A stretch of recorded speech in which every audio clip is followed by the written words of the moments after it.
Capítulo 28. A pior lembrança de Snape. Por ordem do Ministério da Magia, Dolores Joanna Umbridge, Alta Inquisidora, substituiu Alvo Dumbledore na diretoria da Escola de Magia e Bruxaria de Hogwarts. A ordem acima está de acordo com o Decreto Educacional número 28. Assinado Cornélio Oswaldo Fudge, Ministro da Magia. Os avisos foram afixados por toda a escola da noite para o dia.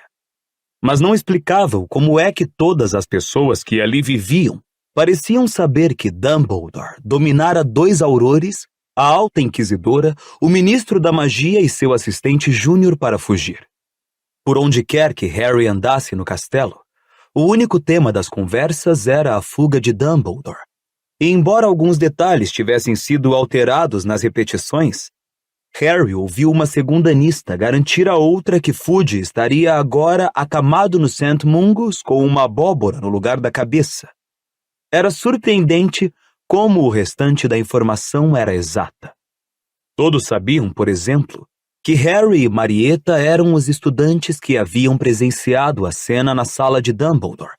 E como agora Marieta se achava na aula hospitalar, Harry se viu assediado com pedidos para contar a história em primeira mão. Dumbledore não vai demorar a voltar, disse Ernesto Macmillan confiante ao sair da aula de herbologia depois de ouvir com atenção a história de Harry. Eles não puderam mantê-lo afastado no nosso 2º ano, e também não vão poder agora. O Frei Gorducho me disse. E aqui ele baixou a voz conspirativamente, obrigando Harry, Ron e Hermione a se inclinarem para ouvir. Que aquela Umbridge tentou voltar à sala de Dumbledore na noite passada, depois de terem vasculhado o castelo e a propriedade à procura dele. Não conseguiu passar pela gárgola. A sala do diretor se lacrou para impedir sua entrada. Riu Ernesto. Pelo que contam, ela teve um bom acesso de raiva. Tenho certeza de que ela realmente se imaginou sentada lá em cima na sala do diretor, disse Hermione maldosamente quando subiam a escada para o saguão de entrada. Reinando sobre todos os professores, aquela velha burra, presunçosa e ávida de poder que é? Ora, você realmente quer terminar essa frase, Granger? Draco Malfoy saíra de trás de uma porta, seguido por Crabbe e Goyle. Seu rosto pálido e fino iluminava-se de malícia. Receio que vou ter de cortar alguns pontos da Grifinória e da Lufa-Lufa. Falou do seu jeito arrastado. Só os professores podem tirar pontos das casas, Malfoy. Replicou Ernesto na hora. Eu sei que monitores não podem tirar pontos uns dos outros, retrucou Malfoy. Crabbe e Goyle deram risadinhas. Mas os membros da Brigada Inquisitorial? Os o quê? Perguntou Hermione com rispidez. Brigada Inquisitorial, Granger, disse Malfoy apontando para um minúsculo I no peito, logo abaixo do distintivo de monitor. Um grupo seleto de estudantes que apoia o Ministério da Magia, escolhidos a dedo pela professora Umbridge. Em todo caso, os membros da Brigada Inquisitorial têm o poder de tirar pontos. Então, Granger, vou tirar de você 5 por ter sido grosseira com a nossa nova diretora. Do Macmillan, 5 por me contradizer. E 5 porque não gosto de você, Potter. Weasley, a sua camisa está para fora, por isso vou ter de tirar mais 5. Me esqueci. E você é uma sangue ruim, Granger, então menos 10 por isso. Rony puxou a varinha, mas Hermione afastou-a, sussurrando. Não. Muito sensato, Granger, murmurou Malfoy. Nova diretora, novos tempos. Agora comporte-se, Potter pirado. Rei Banana. Dando boas gargalhadas, Malfoy se afastou com Crabbe e Goyle. Ele estava blefando, comentou Ernesto estarrecido. Não pode ter o direito de descontar pontos. Isso seria ridículo. Subverteria completamente o sistema monitório. Mas Harry, Ron e Hermione tinham se virado automaticamente para as gigantescas ampulhetas dispostas em nichos na parede às costas deles, que registravam o número de pontos das casas. Naquela manhã, Grifinória e Corvinal estavam disputando a liderança, quase empatadas. Enquanto olhavam, subiram algumas pedrinhas, reduzindo seu total nas bolhas inferiores. De fato, a única que parecia inalterada era a ampulheta cheia de esmeraldas da Sonserina. Já reparou? Perguntou a voz de Fred. Ele e Jorge tinham acabado de descer a escadaria de mármore e se reuniram a Harry, Rony, Hermione e Ernesto diante das ampulhetas. Malfoy acabou de nos descontar uns 50 pontos, disse Harry, furioso. Enquanto observavam, viram mais pedrinhas subirem na ampulheta da Grifinória. O Montague tentou nos prejudicar durante o intervalo, contou Jorge. Como assim tentou? Perguntou Rony na mesma hora. Ele não chegou a enunciar todas as palavras, disse Fred. Nós o empurramos de cabeça no armário sumidouro do primeiro andar. Hermione pareceu muito chocada. Mas vocês vão se meter numa confusão horrível. Não até o Montague reaparecer. E isso pode levar semanas, não sei onde o mandamos, disse Fred descontraído. Em todo caso, decidimos que não vamos mais ligar se nos metemos ou não em confusão. E algum dia vocês ligaram? Indagou Hermione. Mas é claro, protestou Jorge. Nunca fomos expulsos, não é? Sempre soubemos onde parar, acrescentou Fred. Às vezes ultrapassávamos um dedinho, disse Jorge. Mas sempre paramos em tempo de evitar um caos total, completou Fred. Mas e agora? Perguntou Rony hesitante. Bom, agora, começou Jorge. Com a partida de Dumbledore, continuou Fred. Concluímos que um certo caos, disse Jorge, é exatamente o que a nossa querida diretora merece, disse Fred. Pois não deviam, sussurrou Hermione. Realmente não deviam. Ela adoraria ter uma razão para expulsar vocês. Você não está entendendo, Hermione, não é? Perguntou Fred, sorrindo para ela. Não fazemos mais questão de ficar. Sairíamos agora se não estivéssemos decididos a fazer alguma coisa por Dumbledore primeiro. Então, assim sendo, ele consultou o relógio. A fase 1 está prestes a começar. Eu iria para o salão principal almoçar se fossem vocês, para os professores verem que não tem nada a ver com a coisa. Nada a ver com o quê? Indagou Hermione, ansiosa. Vocês verão, respondeu Jorge.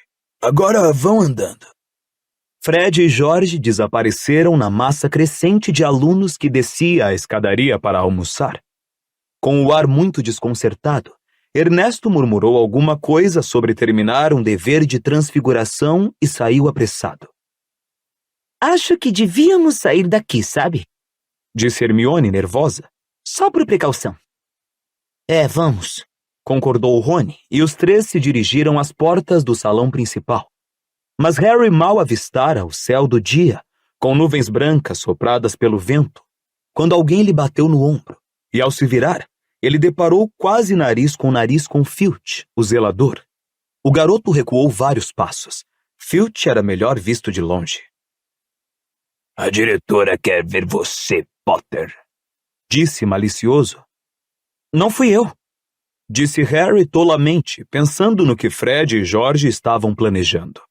As bochechas caídas de Filch sacudiram de riso inarticulado. Consciência pesada, é? Exclamou asmático. Venha comigo.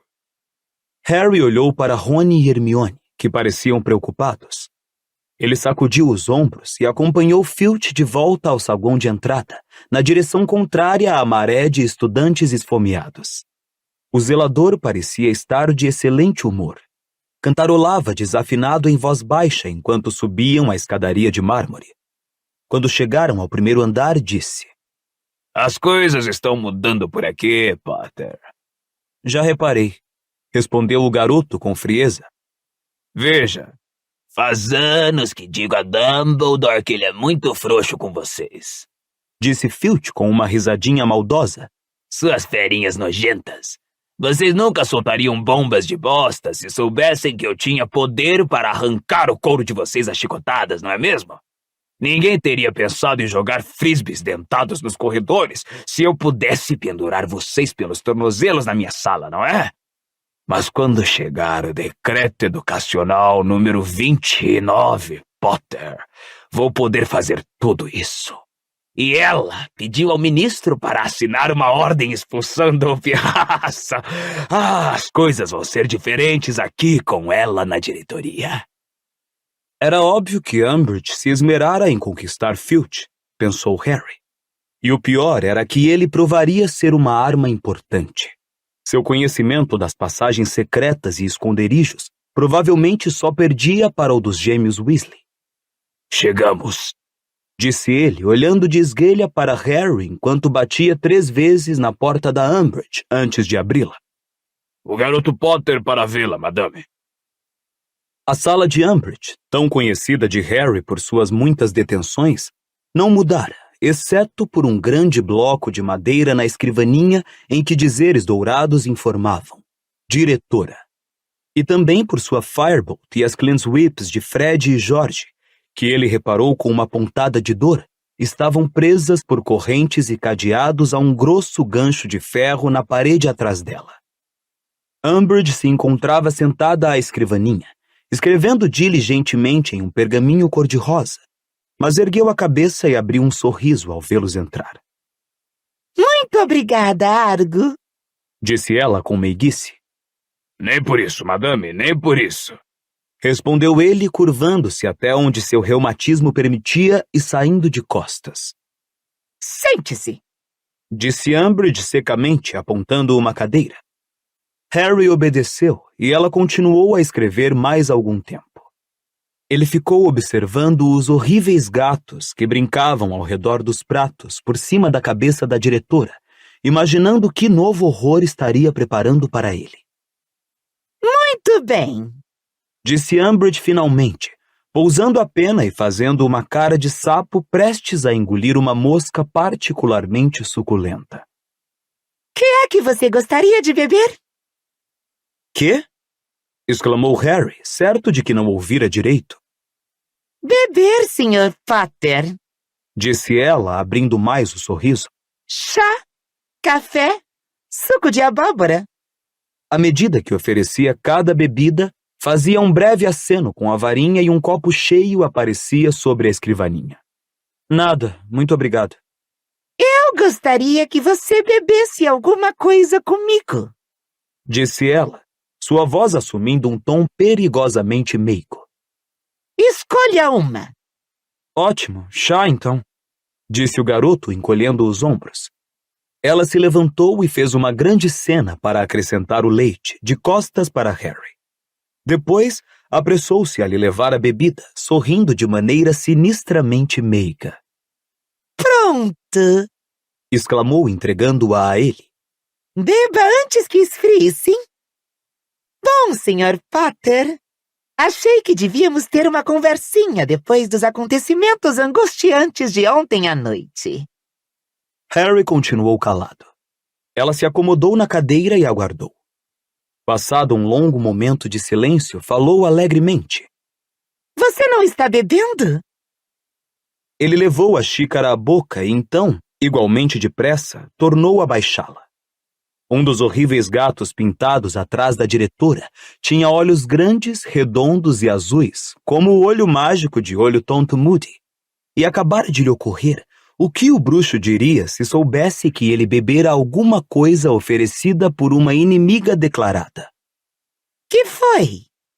Perguntou a nova diretora, que ainda o observava. Você quer açúcar? Não. Ele tornou a levar a xícara à boca e fingiu tomar um gole, embora mantendo a boca bem fechada. O sorriso de Umbridge se ampliou. Muito bem. Sussurrou. Muito bom. Então, agora... Ela se curvou um pouco para a frente. Onde está Alvo Dumbledore? Não faço a menor ideia, respondeu Harry prontamente. Beba, beba. Incentivou ela, ainda sorrindo. Agora, Sr. Potter, não vamos fazer joguinhos infantis. Sei que o senhor sabe aonde ele foi. O senhor e Dumbledore sempre estiveram metidos nisso juntos desde o começo. Reflita sobre a sua posição, Sr. Potter. Não sei onde ele está. Harry fingiu beber mais um pouco. Muito bem. Disse ela, parecendo descontente. Neste caso, queira ter a bondade de me dizer o paradeiro de Sirius Black. O estômago de Harry deu uma volta completa, e a mão que segurava a xícara tremeu tanto que a fez vibrar no pires. Ele virou a xícara na boca com os lábios comprimidos, de modo que um pouco do líquido quente escorreu para suas vestes. Não sei, respondeu depressa demais. Sr. Potter, Disse Umbridge. deixe-me lembrar-lhe de que fui eu que quase agarrei o criminoso Black na lareira da Grifinória em outubro. Sei perfeitamente bem que era com o senhor que ele estava se encontrando. E se eu tivesse a menor prova disso, nenhum dos dois estaria à solta hoje, juro. Vou repetir, Sr. Potter. Onde está Sirius Black? Não faço ideia, disse Harry em voz alta. Não tenho a menor pista. Os dois se encararam por tanto tempo que Harry sentiu seus olhos lacrimejarem. Então Umbridge se levantou. Muito bem, Potter. Desta vez vou aceitar sua palavra, mas esteja avisado. O poder do Ministério está comigo. Todos os canais de comunicação que entram na escola ou saem dela estão sendo monitorados. O controlador da rede de Flu está vigiando cada lareira de Hogwarts, exceto a minha, é claro. Minha brigada inquisitorial está abrindo e lendo toda a correspondência que entra no castelo e dele sai por via coruja. E o Sr. Filch está observando todas as passagens secretas de entrada e saída para o castelo. Se eu encontrar um fiapo de evidência... Bum! O próprio piso da sala sacudiu. Umbridge escorregou para um lado e se agarrou à escrivaninha para não cair, fazendo cara de espanto. Que foi? Ela ficou olhando para a porta. Harry aproveitou a oportunidade para esvaziar a xícara de chá quase cheia no vaso de flores secas mais próximo. Ouvia gente correndo e gritando vários andares abaixo. Volte para o seu almoço, Potter! Ordenou Umbridge, empunhando a varinha e saindo apressada da sala. Harry deu-lhe alguns segundos de dianteira e então correu atrás dela para ver a origem de todo aquele estardalhaço. Não foi difícil saber. Um andar abaixo reinava um pandemônio. Alguém, e Harry tinha uma boa ideia de quem, aparentemente tocara fogo em uma enorme caixa de fogos mágicos. Dragões formados inteiramente por faíscas verdes e douradas voavam para cima e para baixo nos corredores, produzindo explosões e labaredas pelo caminho. Rodas rosa-choque de mais de 1 metro de diâmetro zumbiam letalmente pelo ar como discos voadores. Foguetes com longas caudas de estrela de prata cintilantes ricocheteavam pelas paredes. Centelhas escreviam palavrões no ar sem ninguém acioná-las. Rojões explodiam como minas para todo lado que Harry olhava, e em vez de se queimarem e desaparecerem de vista ou pararem crepitando, quanto mais ele olhava essas maravilhas pirotécnicas, mais elas pareciam aumentar em energia e ímpeto. Filch e Umbridge estavam parados no meio da escada, parecendo pregados no chão. Enquanto Harry assistia, uma das rodas maiores pareceu decidir que precisava de mais espaço para manobrar. Saiu rodando em direção a Umbridge e Filch com um ruído sinistro. Os dois berraram de susto e se abaixaram. E a roda voou direto pela janela às costas deles e atravessou os terrenos da escola. Entre mentes, vários dragões e um grande morcego roxo que fumegava agourentamente aproveitaram a porta aberta no fim do corredor e escaparam para o segundo andar. Depressa, Filch, depressa! Gritou Umbridge.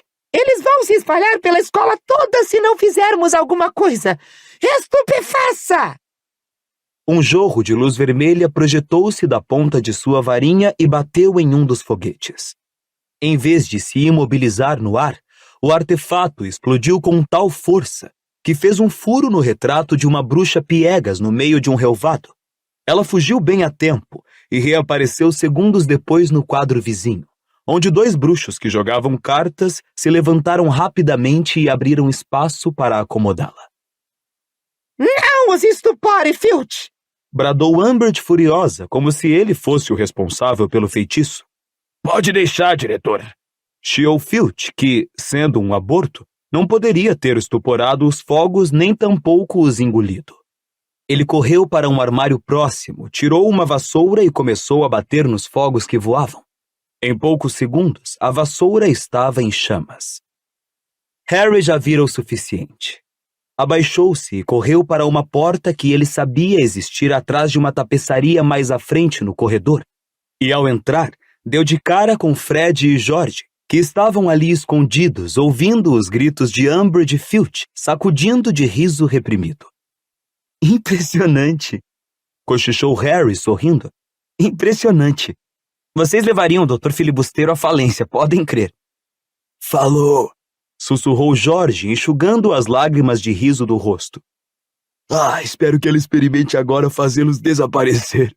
Eles se multiplicam por 10 todas as vezes que alguém tenta. Os fogos continuaram a queimar e a se espalhar pela escola toda durante a tarde. Embora causassem muitos estragos, particularmente os rojões, os outros professores não pareceram se importar muito com isso. Ai, ai! Exclamou a professora McGonagall ironicamente, quando um dos dragões entrou voando em sua sala, emitindo fortes ruídos e soltando chamas.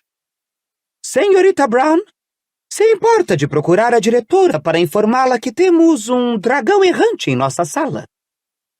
O resultado de tudo isso foi que a professora Umbridge passou sua primeira tarde como diretora correndo pela escola para atender aos chamados dos professores, que não pareciam capazes de livrar suas salas dos fogos sem a sua ajuda. Quando a última sineta tocou e todos iam voltando à torre da Grifinória com suas mochilas, Harry viu, com imensa satisfação, uma Umbridge desarrumada e suja de fuligem saindo com passos vacilantes e o rosto suado da sala do professor Flitwick. Muito obrigado, professora. Disse Flitwick na sua vozinha esganiçada. Eu poderia ter me livrado dos fogos, é claro, mas não estava muito seguro se teria autoridade para tanto. Sorrindo, ele fechou a porta da sala na cara da Umbridge, que parecia prestes a rosnar. Fred e George foram heróis naquela noite na sala comunal da Grifinória. Até Hermione se esforçou para atravessar a aglomeração de colegas excitados e dar parabéns aos gêmeos. Foram fogos maravilhosos, disse com admiração. Obrigado, agradeceu George, ao mesmo tempo surpreso e contente. Fogos espontâneos Weasley. O único problema é que gastamos todo o nosso estoque. Agora vamos ter de recomeçar do zero. Mas valeu a pena, disse Fred, que anotava os pedidos dos colegas aos berros. Se quiser acrescentar o seu nome à lista de espera, Hermione, custa 5 galeões uma caixa de fogos básicos e 20 uma deflagração de luxo. Hermione voltou à mesa em que Harry e Rony estavam sentados, contemplando as mochilas como se esperassem que os deveres de casa fossem saltar de dentro delas e começar a se fazer sozinhos. Por que não tiramos a noite de folga? Perguntou a garota animada, quando um rojão Weasley de cauda prateada coriscou pela janela. Afinal, as férias de Páscoa começam na sexta-feira, e teremos muito tempo então. Você está se sentindo bem? Perguntou Rony, encarando a amiga sem acreditar no que ouvia. Por falar nisso, continuou Hermione alegremente. Sabem, acho que estou me sentindo um pouquinho rebelde. Harry ainda ouvia os estampidos distantes das bombas fugitivas quando ele e Rony foram se deitar 1 hora mais tarde. E enquanto se despia, passaram umas estrelinhas pela torre, ainda formando insistentemente a palavra cocô. Ele se enfiou na cama, bocejando.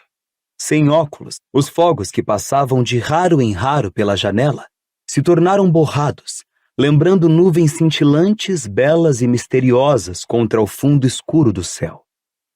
Ele se virou para o lado, imaginando como a Umbridge estaria se sentindo em seu primeiro dia no lugar de Dumbledore, e como Fudge reagiria quando soubesse que a escola passara a maior parte do dia num estado de avançada desintegração.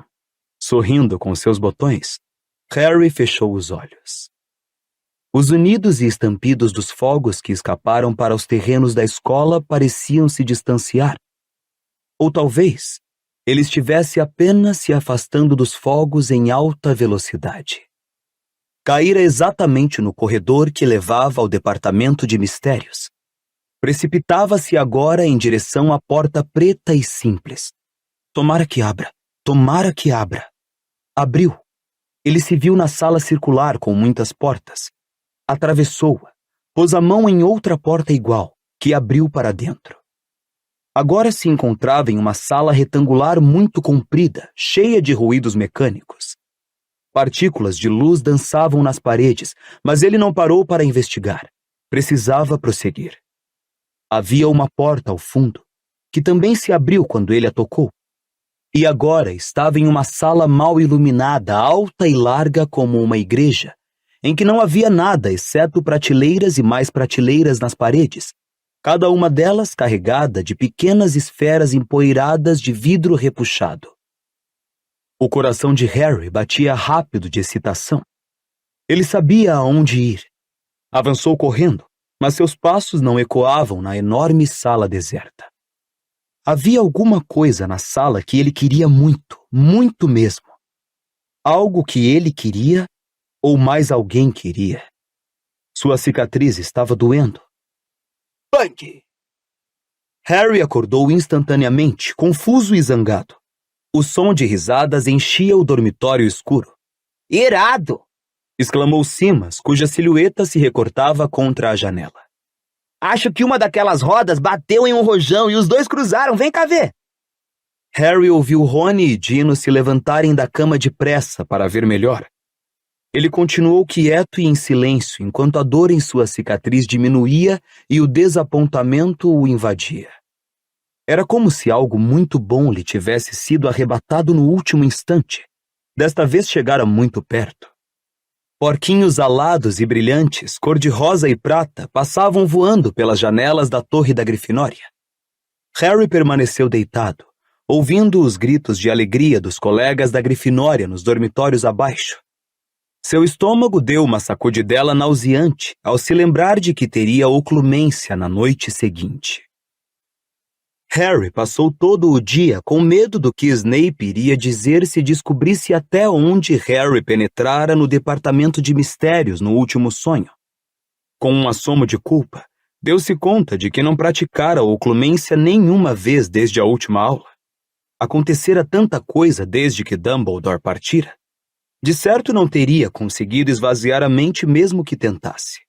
Duvidava, porém, que Snape aceitasse tal desculpa. Ele tentou fazer um treino de última hora durante as aulas do dia, mas não adiantou. Hermione não parava de lhe perguntar qual era o problema, sempre que ele tentava esvaziar a mente de todos os pensamentos e emoções.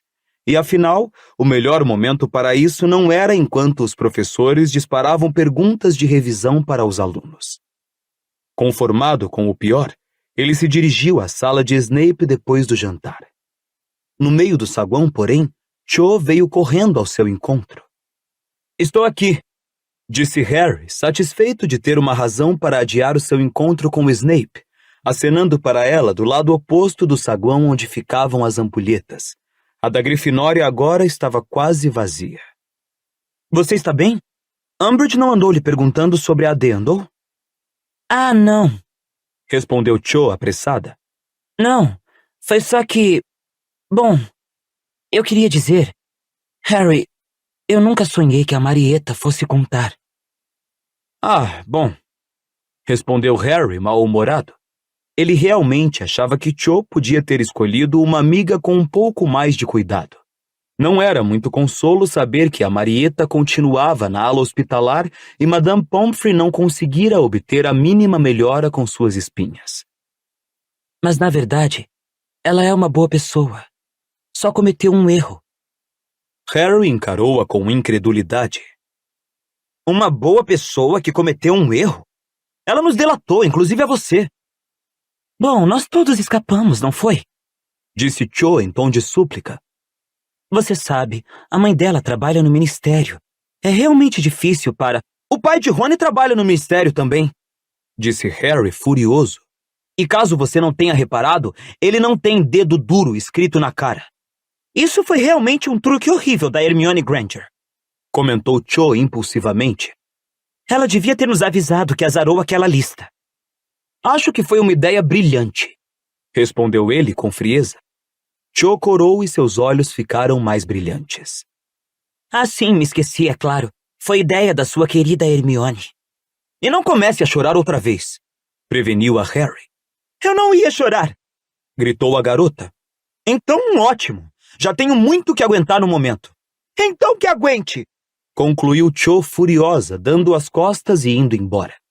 Espumando, Harry desceu as escadas para a masmorra de Snape, e embora soubesse, por experiência, que seria muito mais fácil Snape penetrar em sua mente se ele chegasse cheio de raiva e rancor, não conseguiu fazer nada exceto pensar em mais umas coisinhas que deveria ter dito a Cho sobre Marieta antes de chegar à porta da sala.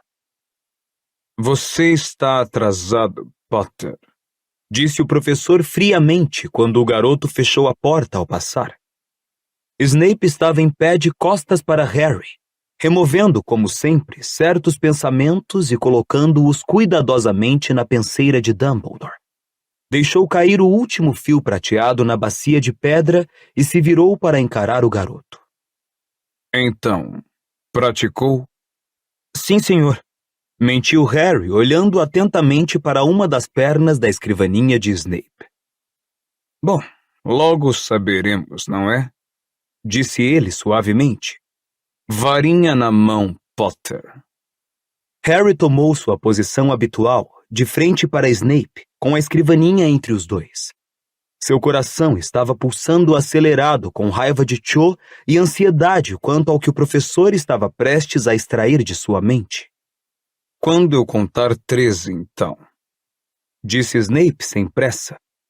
1, 2... A porta da sala se abriu com força e Draco Malfoy entrou depressa. Professor Snape, senhor? Me desculpe. Malfoy olhava Snape e Harry meio surpreso. Tudo bem, Draco, disse Snape baixando a varinha. Potter está aqui para fazer uma aula de reforço em poções. Harry não via Malfoy tão alegre desde que Umbridge aparecera para inspecionar Hagrid. Eu não sabia, disse ele olhando enviesado para Harry, que sentia o rosto arder. Teria dado muita coisa para poder gritar a verdade para Malfoy, ou ainda melhor, para atacá-lo com um bom feitiço. Bom, Draco, que foi? Perguntou Snape. É a professora Umbridge, professor. Está precisando da sua ajuda. Encontraram Montague, professor. Apareceu entalado em um vaso sanitário no 4º andar. Como foi que ele se entalou? Não sei não, senhor. Está um pouco atordoado. Muito bem, muito bem. Potter, retomaremos a aula amanhã à noite. Ele se virou e saiu da sala. Malfoy falou silenciosamente para Harry pelas costas de Snape antes de acompanhá-lo.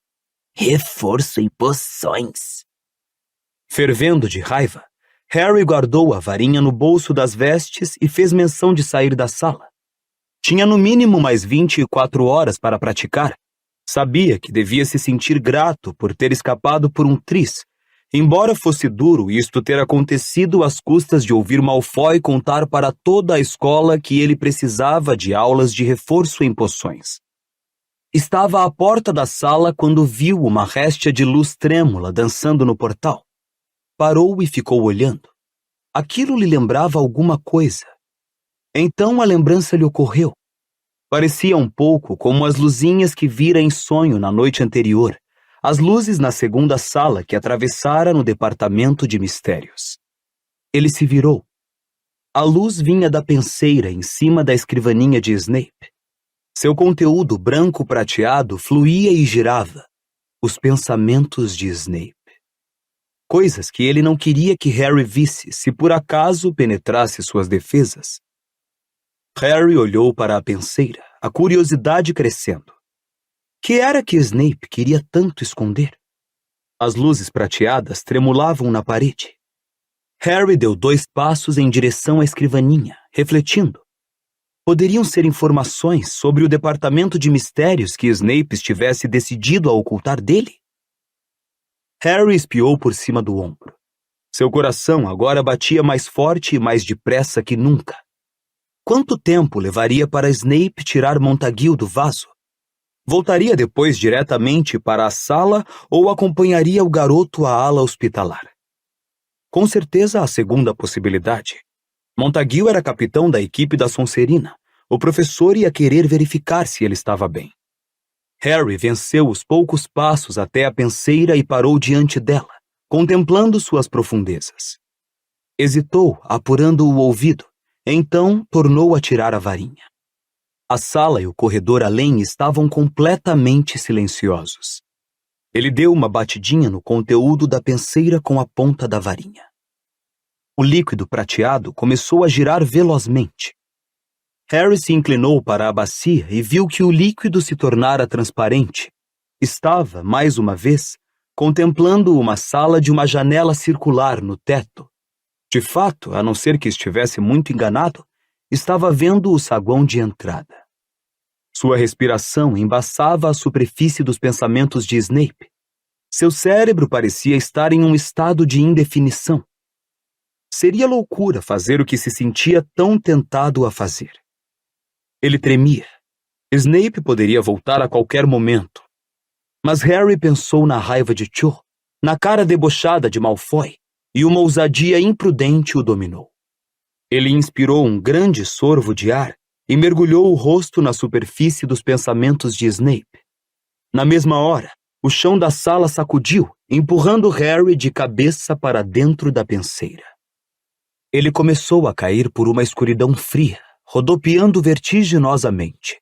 E então, encontrou-se parado no meio do salão principal. Mas as mesas das 4 casas haviam desaparecido. Em seu lugar, havia mais de 100 mesinhas, todas dispostas da mesma maneira, e a cada uma delas se sentava um estudante, de cabeça baixa, escrevendo em um rolo de pergaminho. O único som era o arranhar das penas e o rumorejar ocasional de alguém ajeitando o pergaminho. Era visivelmente uma cena de exame. O sol entrava pelas janelas altas e incidia sobre as cabeças inclinadas, refletindo tons castanhos acobreados e dourados na luz ambiente. Harry olhou atentamente a toda a volta. Snape devia estar por ali em algum lugar. Era a lembrança dele. E lá estava ele, a uma mesa bem atrás de Harry. O garoto se admirou. Snape, adolescente, tinha um ar pálido e estiolado, como uma planta mantida no escuro. Seus cabelos eram moles e oleosos e pendiam sobre a mesa. Seu nariz aquilino a menos de 5 centímetros do pergaminho enquanto ele escrevia. Harry se deslocou para as costas de Snape e leu o cabeçalho da prova. Defesa contra as artes das trevas. Nível ordinário em magia. Portanto, Snape devia ter uns 15 ou 16 anos, aproximadamente a idade de Harry. Sua mão voava sobre o pergaminho.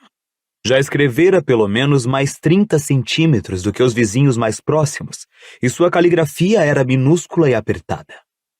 Mais 5 minutos! A voz sobressaltou Harry. Virando-se, ele viu o cocuruto do professor Flitwick movendo-se entre as mesas a uma pequena distância. O professor passava agora por um garoto com cabelos negros e despenteados. Muito despenteados. Harry se movia tão depressa que, se fosse sólido, teria atirado as mesas pelo ar. Em vez disso, parecia deslizar, como em sonho, atravessar 2 corredores e entrar em um terceiro. A nuca do garoto de cabelos negros se aproximou cada vez mais. E ele ia se endireitando agora, descansando a pena, puxando o rolo de pergaminho para perto para poder ler o que escrevera. Harry parou diante da carteira e contemplou o seu pai com 15 anos. A excitação explodiu no fundo do seu estômago. Era como se estivesse olhando para si mesmo, mas com erros intencionais. Os olhos de Tiago eram castanho esverdeados. Seu nariz era mais comprido do que o de Harry, e não havia cicatriz em sua testa, mas ambos tinham o mesmo rosto magro, a mesma boca, as mesmas sobrancelhas. Os cabelos de Tiago levantavam atrás exatamente como os do filho. Suas mãos poderiam ser as dele e Harry não saberia a diferença. Quando o pai se levantasse, os dois teriam quase a mesma altura. Tiago deu um enorme bocejo e arrepiou os cabelos, deixando-os mais despenteados do que antes. Então, olhando para o professor Flitwick, virou-se e sorriu para outro menino sentado 4 mesas atrás. Com um novo choque de excitação, Harry viu Sirius erguer o polegar para Tiago. Sirius sentava-se descontraído na cadeira, inclinando-a sobre as pernas traseiras. Era muito bonito. Seus cabelos negros caíam sobre os olhos com uma espécie de elegância displicente que nem Tiago nem Harry jamais poderiam ter tido. E uma garota sentada atrás dele o mirava esperançosa, embora ele não parecesse ter notado. E 2 mesas para o lado, o estômago de Harry se virou gostosamente. Encontrava-se Remo Lupin. Parecia muito pálido e doente. A lua cheia estaria se aproximando? E absorto no exame. Ao reler suas respostas, coçara o queixo com a ponta da pena, franzindo ligeiramente a testa. Isto significava que Rabicho devia estar por ali também. E sem erro, Harry localizou-o em segundos. Um garoto franzino, os cabelos cor de pelo de rato e um nariz arrebitado. Rabicho parecia ansioso. Roía as unhas, olhava fixamente para a prova, arranhando o chão com os dedos dos pés. De vez em quando espiava esperançoso para a prova do vizinho.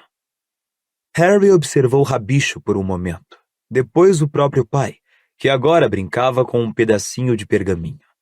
Desenhara um pomo e agora acrescentava as letras L-E. Que significariam? Descansem as penas, por favor. Esganiçou-se o professor Flitwick. Você também, Stebbins. Por favor, continuem sentados enquanto recolho os pergaminhos. Atio! Mais de 100 rolos de pergaminho voaram para os braços estendidos do professor Flitwick, derrubando-o para trás. Várias pessoas riram.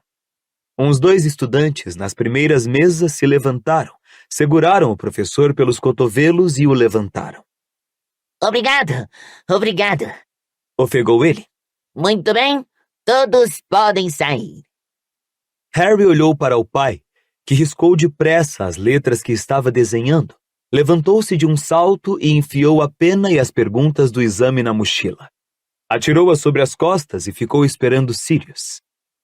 Harry olhou para os lados e viu de relance, a uma pequena distância, Snape, que caminhava entre as mesas em direção à porta para o saguão de entrada, ainda absorto no próprio exame. De ombros curvos, mas angulosos, andava de um jeito retorcido, que lembrava uma aranha, e seus cabelos oleosos sacudiam pelo rosto. Uma turma de garotas separou Snape de Tiago, Sirius e Lupin, e plantando-se entre elas, Harry conseguiu ficar de olho em Snape enquanto apurava os ouvidos para captar as vozes de Tiago e seus amigos. Você gostou da 10ª pergunta, Aluado? Perguntou Sirius quando saíram no saguão. Adorei. Respondeu Lupin imediatamente. Cite 5 sinais que identifiquem um lobisomem. Uma excelente pergunta. Você acha que conseguiu citar todos os sinais? Perguntou Tiago, caçoando com fingida preocupação. Acho que sim. Respondeu Lupin sério, quando se reuniram aos alunos aglomerados às portas de entrada para chegar ao jardim ensolarado. Primeiro, ele está sentado na minha cadeira. 2, ele está usando minhas roupas. 3, o nome dele é Remo Lupin. Rabicho foi o único que não riu. Eu citei a forma do focinho, as pupilas dos olhos e o rabo peludo. Disse ansioso. Mas não consegui pensar em mais nada. Como pode ser tão obtuso, Rabicho? Exclamou Tiago, impaciente. Você anda com um lobisomem uma vez por mês. Fale baixo, implorou Lupin. Harry tornou a olhar para trás ansioso. Snape continuava próximo, ainda absorto nas perguntas do exame.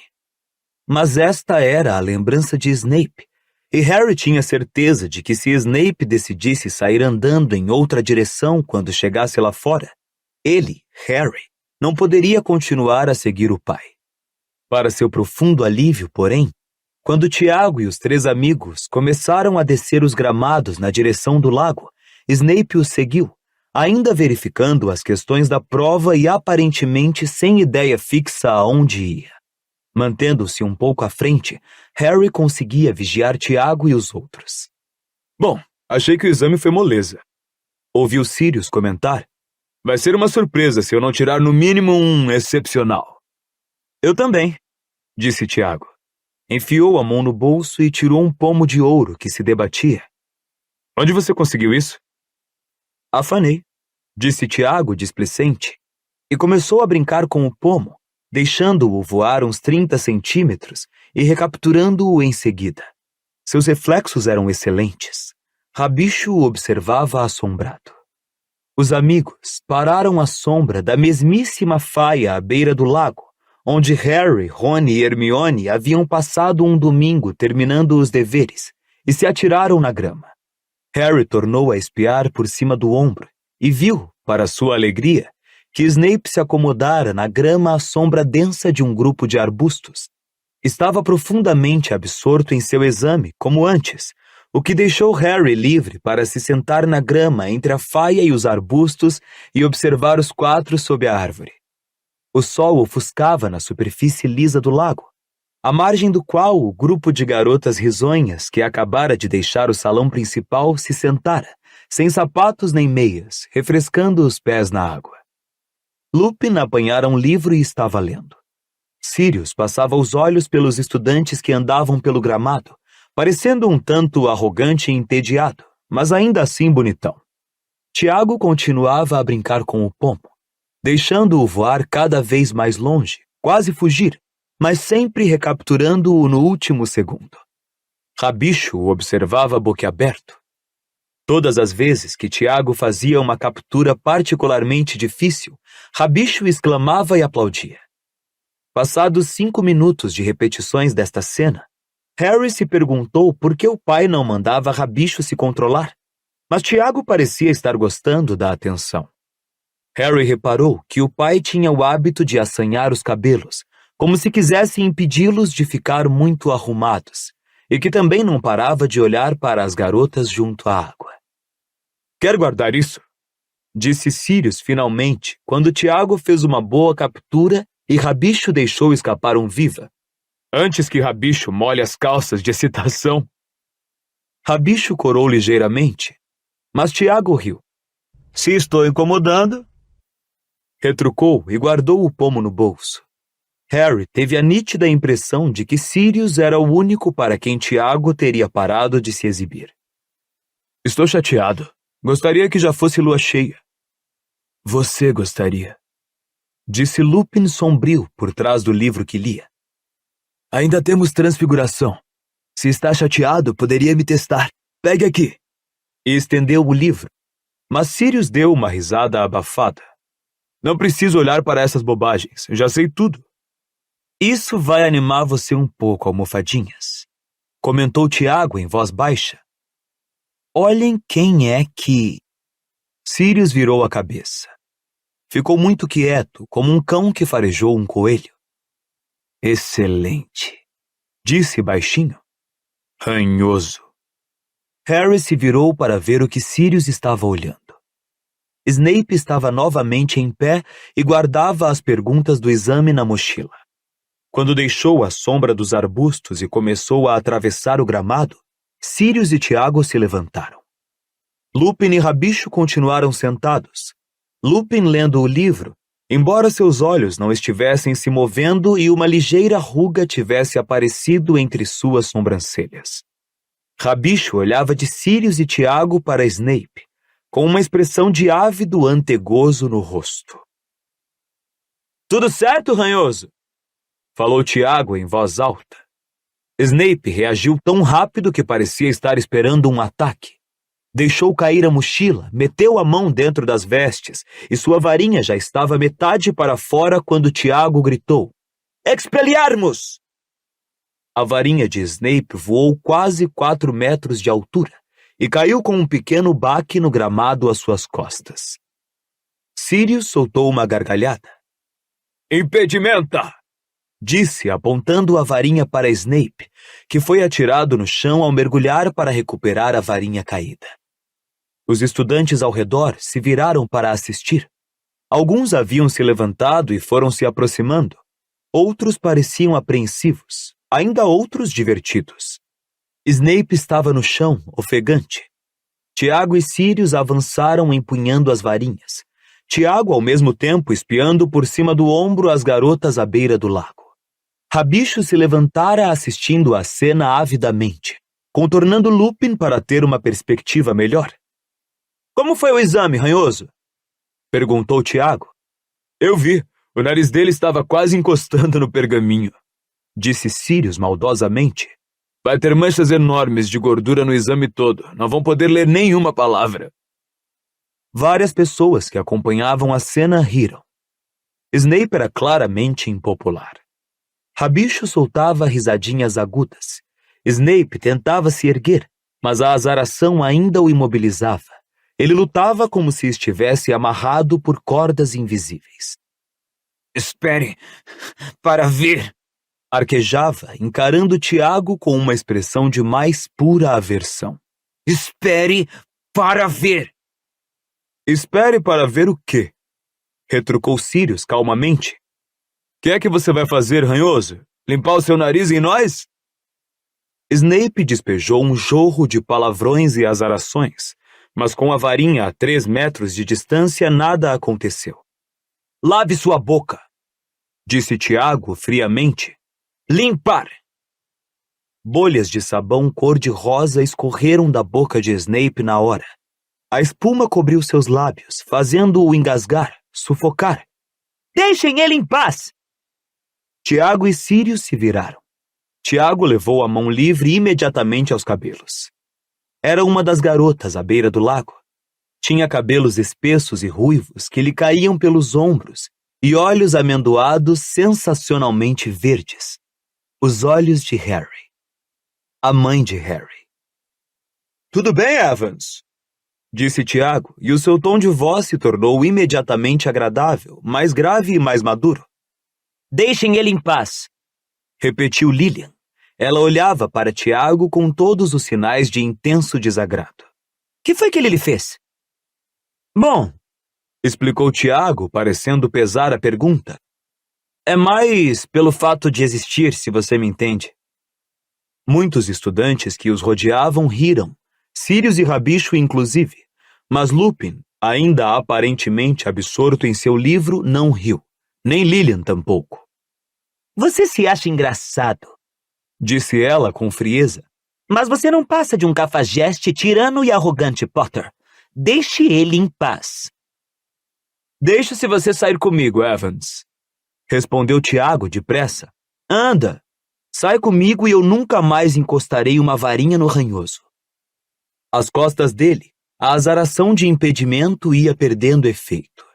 Snape estava começando a se arrastar pouco a pouco em direção à sua varinha caída, cuspindo espuma enquanto se deslocava.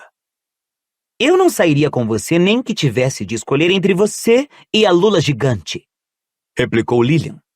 Mau jeito, Pontas, disse Sirius animado e se voltou para Snape. Oi? Mas tarde demais. Snape tinha apontado a varinha diretamente para Tiago. Houve um lampejo e um corte apareceu em sua face, salpicando suas vestes de sangue. Ele girou. Um segundo lampejo depois, Snape estava pendurado no ar de cabeça para baixo, as vestes pelo avesso, revelando pernas muito magras e brancas e cuecas encardidas. Muita gente na pequena aglomeração aplaudiu. Sirius, Tiago e Rabicho davam gargalhadas.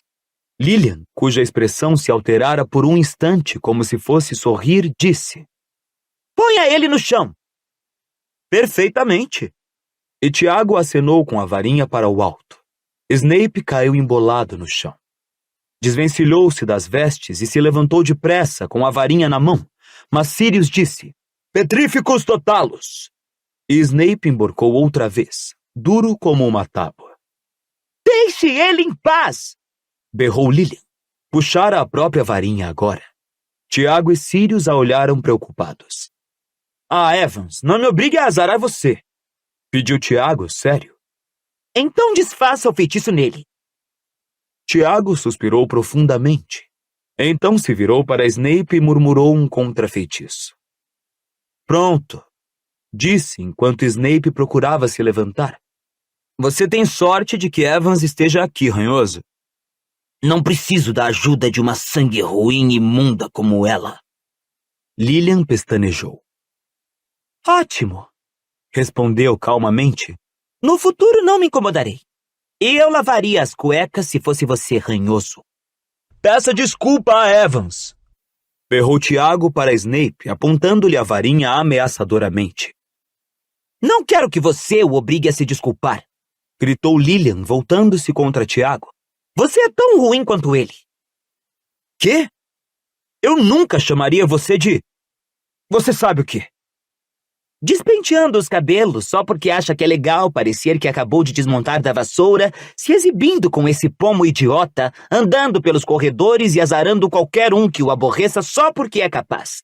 Até surpreende que a sua vassoura consiga sair do chão com o peso dessa cabeça cheia de titica. Você me dá náuseas. E virando as costas, ela se afastou depressa. Evans! Gritou Tiago. Ei, Evans! Mas Lilian não olhou para trás. Qual é o problema dela? Perguntou Tiago, tentando, mas não conseguindo fazer parecer que fosse apenas uma pergunta sem real importância para ele.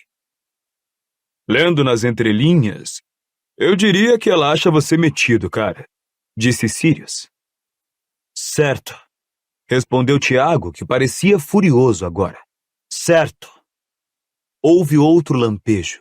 E Snape, mais uma vez, ficou pendurado no ar, de cabeça para baixo. Quem quer ver eu tirar as cuecas do ranhoso? Mas se Tiago realmente as tirou, Harry nunca chegou a saber. Uma mão agarrou-o com força pelo braço, fechando-se como uma tenaz. Fazendo uma careta de dor, Harry se virou para ver quem o agarrava e deparou, com uma sensação de horror, com um Snape totalmente crescido. Um Snape adulto, parado bem ao lado dele, lívido de raiva. Está se divertindo? Harry se sentiu erguido no ar. O dia de verão se evaporou à sua volta. Flutuou por uma escuridão gelada, a mão de Snape ainda apertando seu braço. Então, com uma sensação de desmaio, como se tivesse dado uma cambalhota no ar, seus pés bateram no piso de pedra da masmorra de Snape, e ele se viu mais uma vez ao lado da penseira sobre a escrivaninha do bruxo, no escritório atual e sombrio do professor de poções. Então, disse Snape, apertando tanto o braço de Harry que a mão do garoto estava começando a ficar dormente. Então, andou se divertindo, Potter? Não, respondeu Harry, tentando soltar seu braço. Era apavorante. Os lábios de Snape tremiam. Seu rosto estava branco, seus dentes arreganhados. Um homem divertido, o seu pai, não era? Perguntou Snape, sacudindo-o tanto que seus óculos escorregaram pelo nariz. Eu não... Snape atirou Harry para longe com toda a força. O garoto caiu pesadamente no piso da masmorra. Você não vai contar a ninguém o que viu! Berrou Snape. Não, disse Harry, pondo-se em pé o mais longe do professor que pôde. Não, claro que... Fora daqui! Fora daqui! Nunca mais quero ver você na minha sala! E quando Harry se precipitava em direção à porta, um frasco de baratas mortas estourou por cima de sua cabeça. Ele puxou a porta com força e voou pelo corredor afora, parando apenas quando já estava a 3 andares de distância de Snape.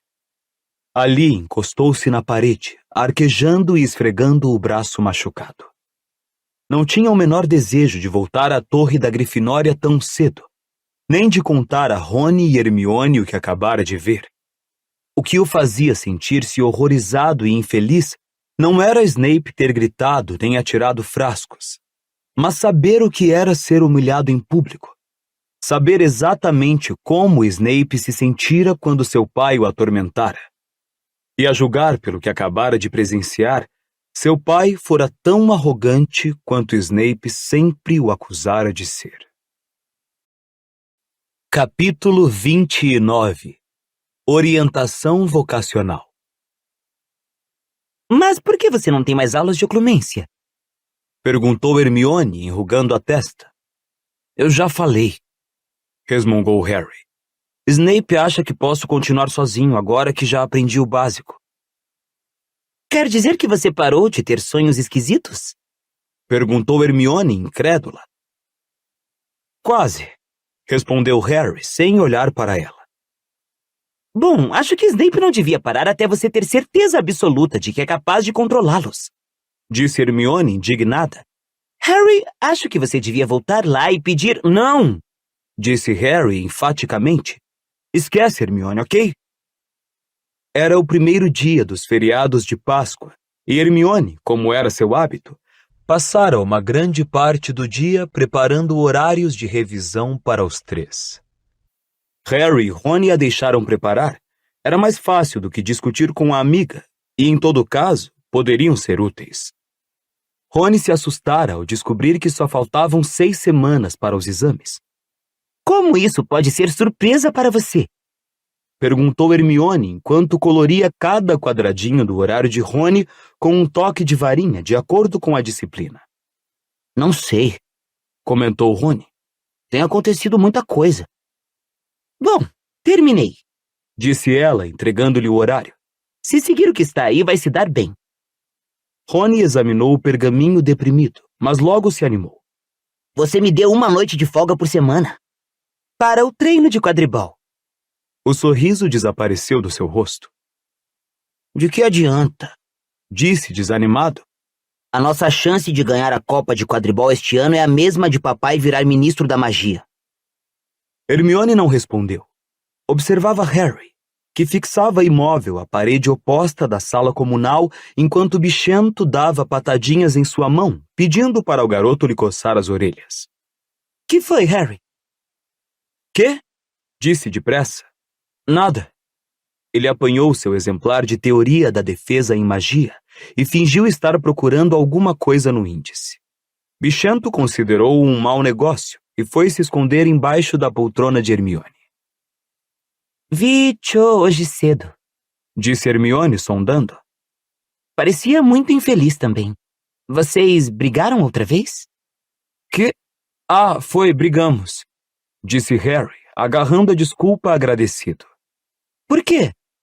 Aquela dedo duro amiga dela, a Marieta. É, bom, eu faria o mesmo, disse Rony zangado, baixando o horário de revisões. Se não fosse ela. Rony saiu desfiando reclamações sobre Marieta Edgecombe, que Harry achou útil.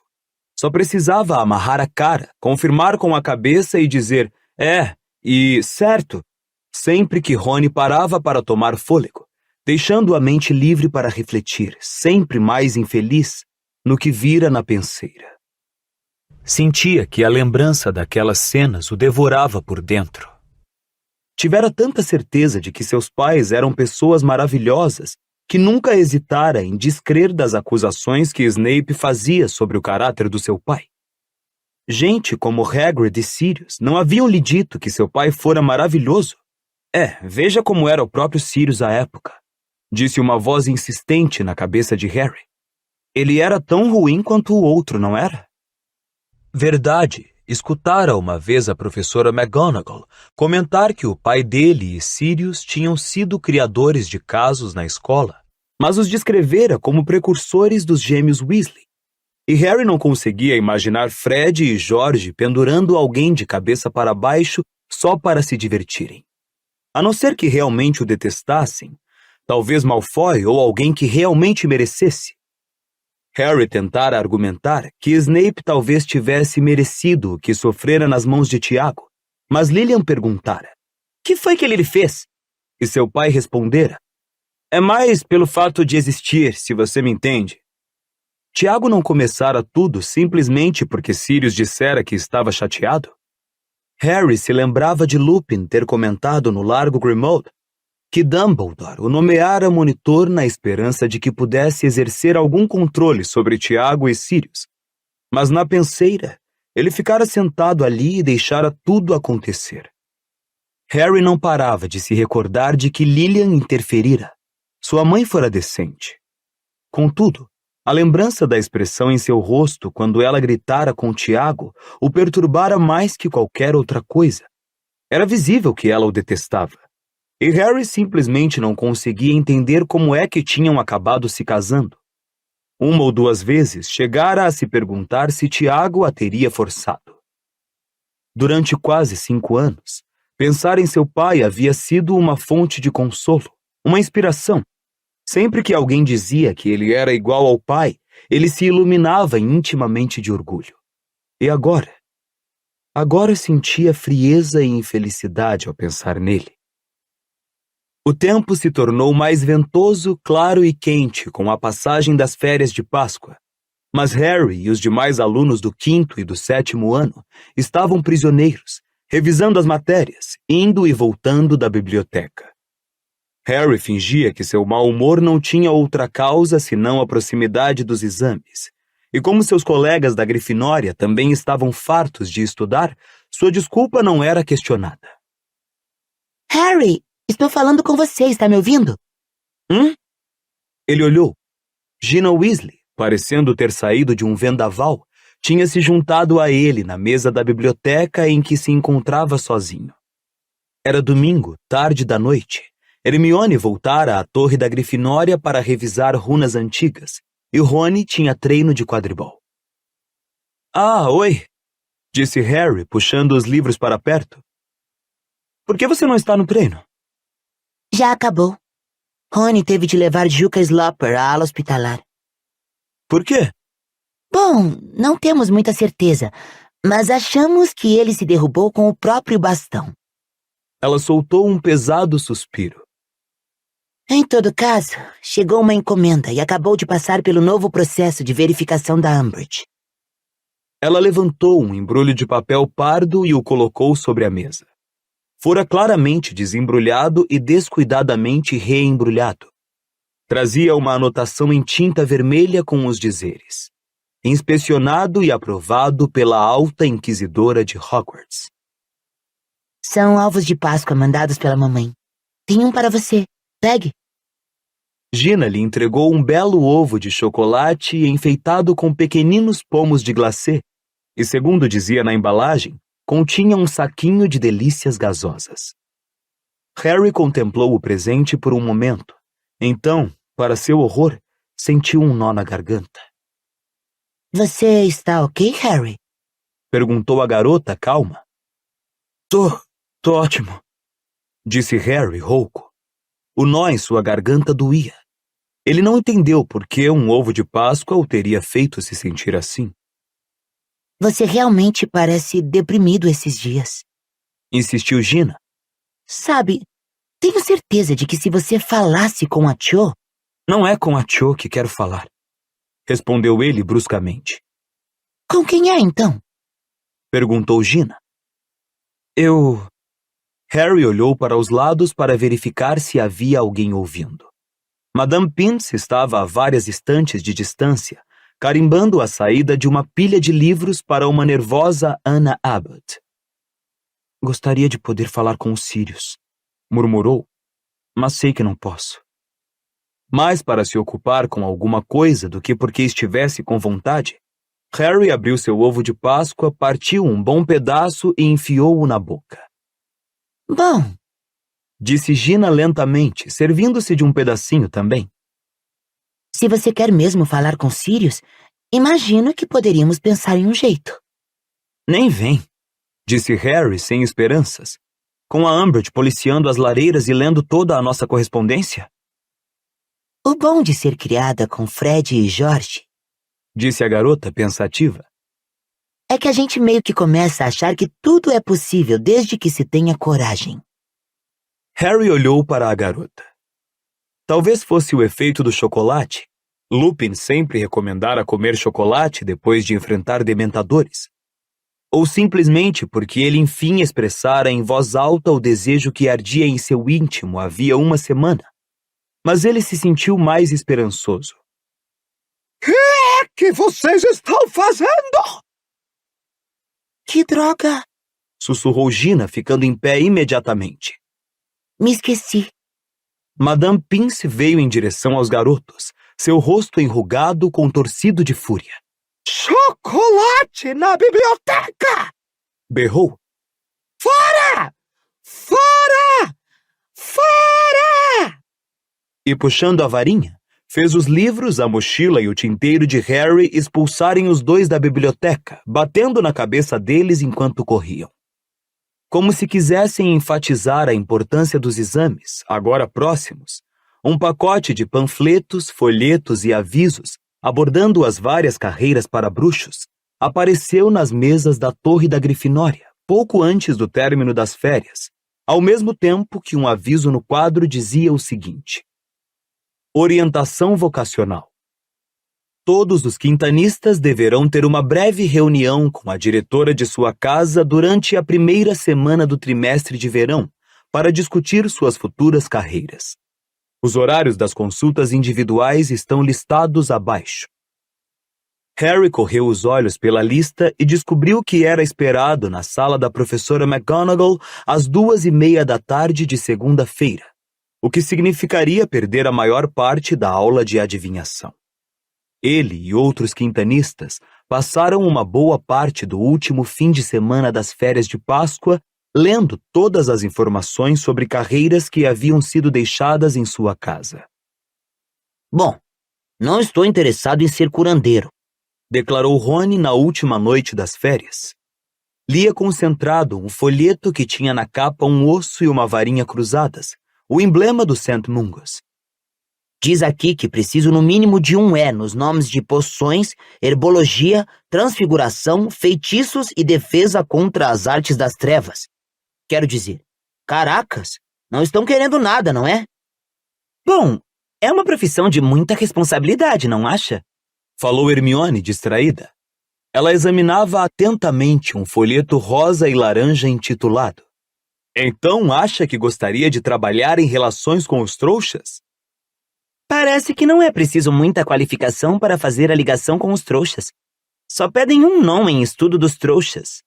Muito mais importante é o seu entusiasmo, paciência e um bom senso de humor. Você precisaria muito mais do que um bom senso de humor para fazer a ligação com o meu tio, comentou Harry sombriamente. Bom senso para saber a hora de se proteger, o que é mais provável. Ele estava na metade de um panfleto sobre o sistema bancário bruxo. Escutem só isso.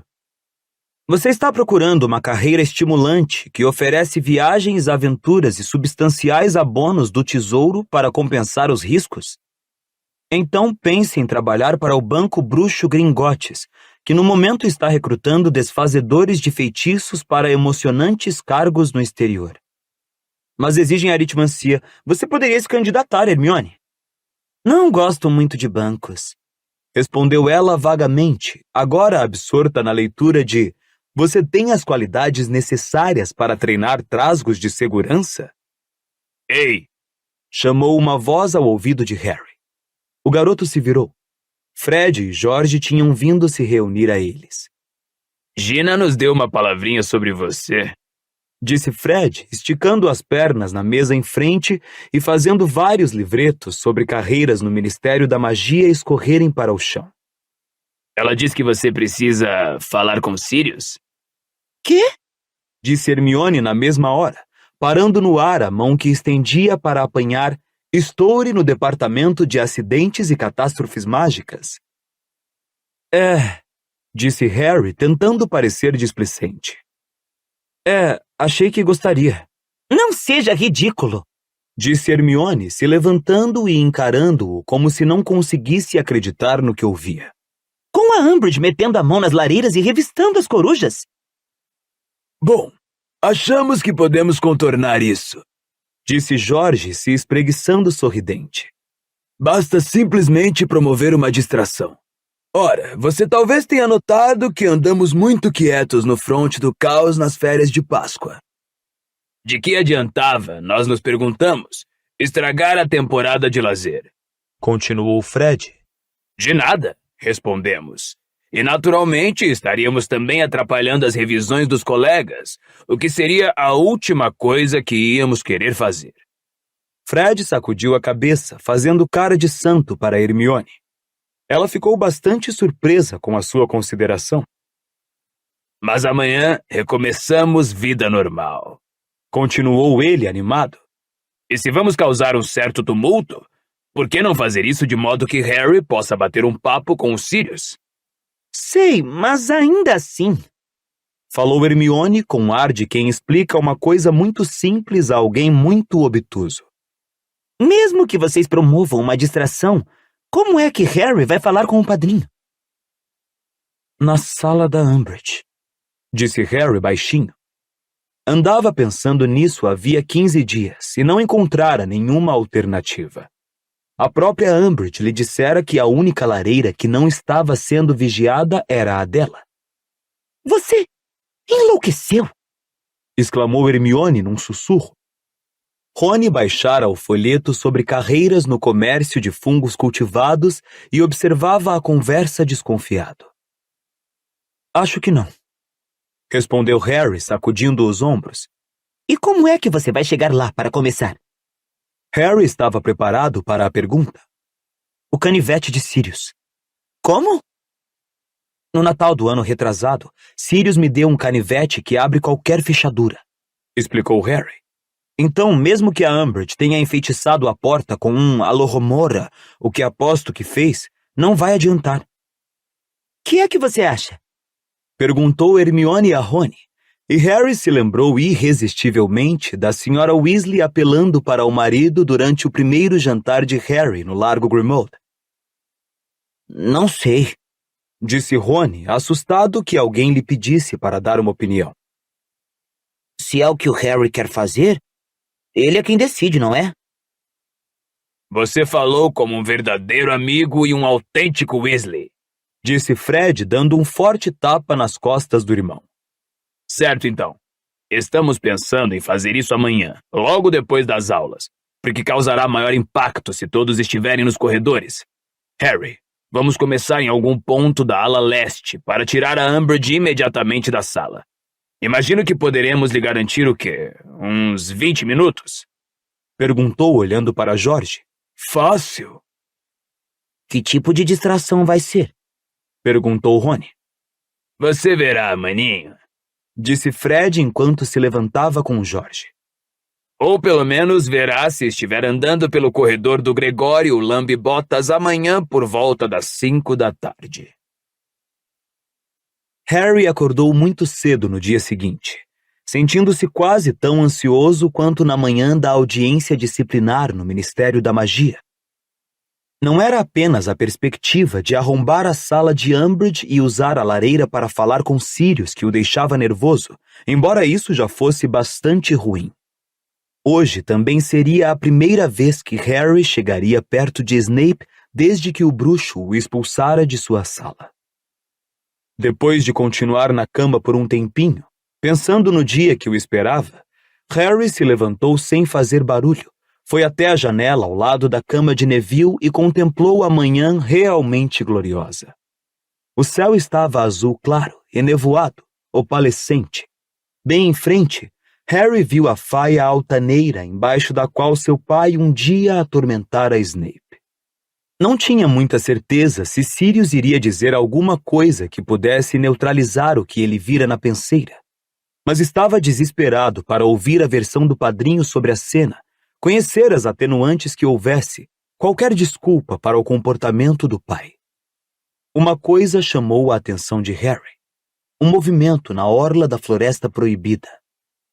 Harry apertou os olhos contra a claridade do sol e viu Hagrid saindo de entre as árvores. Parecia mancar. Enquanto Harry observava, ele cambaleou até a porta da cabana e desapareceu em seu interior. O garoto continuou a observar a cabana durante vários minutos. Hagrid não reapareceu, mas saiu uma espiral de fumaça de sua chaminé, o que indicava que não poderia estar tão machucado que não fosse capaz de acender o fogão. Harry se afastou da janela, voltou-se para o seu malão e começou a se vestir. Ante a perspectiva de forçar a porta da sala de Umbridge para entrar, Harry não esperava que o dia fosse tranquilo, mas não levara em conta as quase contínuas tentativas de Hermione de dissuadi-lo do que pretendia fazer às 5 horas. Pela primeira vez na vida, ela estava no mínimo tão desatenta ao que o professor Binns dizia em História da Magia quanto Harry e Rony, não parando de cochichar recomendações que ele fez grande esforço para ignorar. E se ela apanhar você lá dentro, além de expulsá-lo, poderá concluir que você andou falando com Snuffles. E desta vez imagino que o forçará a beber a poção da verdade e a responder às perguntas dela. Hermione, Disse Rony em voz baixa e indignada. você vai parar de brigar com o Harry e escutar o que o Binns diz, ou vou ter de fazer minhas próprias anotações? Faça você as anotações para variar. Não vai morrer por isso. Na altura em que chegaram às masmorras, nem Harry nem Rony estavam falando com Hermione. Sem se importar, ela se aproveitou do silêncio dos amigos para manter um fluxo ininterrupto de sérios alertas, falando em voz baixa e sibilando com veemência, o que levou Simas a perder 5 minutos inteiros procurando furos em seu caldeirão. Entre mentes, Snape parecia resolvido a agir como se Harry fosse invisível. O garoto estava naturalmente habituado a essa tática, porque era uma das preferidas do seu tio Walter, e de um modo geral, se sentiu grato por não ter de sofrer nada pior. Aliás, comparado ao que normalmente precisava aturar de Snape em matéria de ironias e indiretas, achou a nova atitude um progresso, e ficou contente ao descobrir que, quando era deixado em paz, conseguia preparar uma poção revigorante sem problemas. No fim da aula, ele recolheu um pouco da poção em um frasco, arrolhou-o e levou-o à mesa de Snape para a nota, sentindo que talvez tirasse finalmente um E. Acabara de se virar quando ouviu o barulho de alguma coisa quebrando. Malfoy deu um grito de alegria. Harry se virou. A amostra de sua poção estava em pedaços no chão e Snape o observava com uma expressão de triunfante satisfação. Opa, disse suavemente. Mais um 0 então, Potter. Harry se sentiu indignado demais para falar. Voltou ao seu caldeirão com a intenção de encher outro frasco e forçar Snape a lhe dar nota, mas para seu horror, a sobra desaparecera. Sinto muito, Disse Hermione, levando as mãos à boca. Sinto muito mesmo, Harry. Pensei que você tivesse terminado, então limpei o caldeirão. Harry não conseguiu responder. Quando a sineta tocou, saiu correndo da masmorra, sem olhar para trás, e fez questão de arranjar um lugar entre Neville e Simas para almoçar, para evitar que Hermione recomeçasse a atormentá-lo por causa do uso da sala da Umbridge. Seu mau humor era tanto quando chegou à adivinhação que se esquecera da orientação vocacional com a professora McGonagall, só lembrando quando Rony lhe perguntou por que não estava na sala dela. Tornou a subir desabalado e chegou sem fôlego alguns minutos depois. Desculpe, professora, arquejou fechando a porta. Me esqueci. Não tem importância, Potter. Mas quando falou, alguém fungou a um canto. Harry olhou. A professora Umbridge se achava sentada ali, com a prancheta sobre os joelhos, um babadinho exagerado em torno do pescoço e um sorrisinho medonho no rosto. Sente-se, Potter, disse a professora McGonagall secamente. Suas mãos tremiam um pouco enquanto rearrumava os muitos panfletos que se amontoavam em sua mesa. Harry se sentou de costas para Umbridge e fez o possível para fingir que não a ouvia arranhando a pena na prancheta. Bom, Potter, esta reunião é para discutirmos as ideias sobre carreiras que você já tenha e ajudá-lo a decidir que disciplinas você deve fazer nos 6º e 7º anos. Começou McGonagall. Você já pensou no que gostaria de fazer quando terminasse Hogwarts? Ele estava achando aquele ruído da pena arranhando o papel muito incômodo. Sim, incentivou a professora. Bom, pensei talvez em ser Auror, murmurou Harry. Você precisaria de notas excelentes para isso, disse a professora McGonagall, puxando uma folhinha escura debaixo dos papéis em sua mesa e abrindo-a. Exige-se um mínimo de 5 NIEMs e nenhuma nota abaixo de excepcional, pelo que vejo. Depois você teria de passar por uma série de testes rigorosos de caráter e aptidão na seção de Aurores. É uma carreira difícil, Potter, em que somente se aceitam os melhores. De fato, não me lembro de terem aceitado ninguém nos últimos 3 anos. Neste momento, a professora Umbridge deu um pigarrinho, como se estivesse experimentando para ver se era possível dá-lo bem baixo. McGonagall ignorou-a. Suponho que queira saber que disciplinas precisará estudar, não? Continuou a professora, elevando um pouco a voz. Quero. Suponho que defesa contra as artes das trevas, não? Naturalmente, disse a professora McGonagall com vivacidade. Eu também aconselharia. A professora Umbridge tossiu outra vez, mais audivelmente agora. McGonagall fechou os olhos um instante, reabriu-os e continuou como se nada tivesse acontecido. Eu também aconselharia transfiguração, porque os aurores muitas vezes precisam se transfigurar e destransfigurar em seu trabalho. E devo preveni-lo, Potter, que não aceito alunos das minhas turmas de NIEM que não tenham obtido excede as expectativas ou notas mais altas no nome. Eu diria que a sua média é aceitável no momento. Então precisará se esforçar muito antes dos exames para ter uma chance de prosseguir. Depois terá de estudar feitiços, sempre útil, e poções. Acrescentou com um sorriso quase imperceptível. Venenos e antídotos são disciplinas essenciais para os aurores. E devo lhe dizer que o professor Snape absolutamente se recusa a aceitar alunos que não tenham obtido excepcional nos nomes. Portanto, a professora Umbridge deu a tossida mais forte até aquele momento. Posso lhe oferecer uma pastilha para tosse, Dolores? Perguntou McGonagall secamente, sem olhá-la. Ah, não, muito obrigada, disse Umbridge com aquele sorrisinho afetado que Harry tanto odiava. Estive pensando, será que posso fazer uma mínima interrupçãozinha, Minerva? Acho que você vai descobrir que pode, disse a professora McGonagall por entre os dentes cerrados. Eu estava me perguntando se o Sr. Potter tem o temperamento certo para ser auror. Disse meigamente. Estava, é? Disse a professora McGonagall insolente. Bom, Potter, continuou, como se não tivesse havido interrupção. Se a sua ambição é séria, eu o aconselharia a se preparar em transfiguração e poções à altura das exigências. Vejo que o professor Flitwick tem lhe dado aceitável e excede as expectativas nos últimos 2 anos. Então parece que em feitiços o seu preparo é satisfatório. Quanto à defesa contra as artes das trevas, suas notas têm sido em geral altas.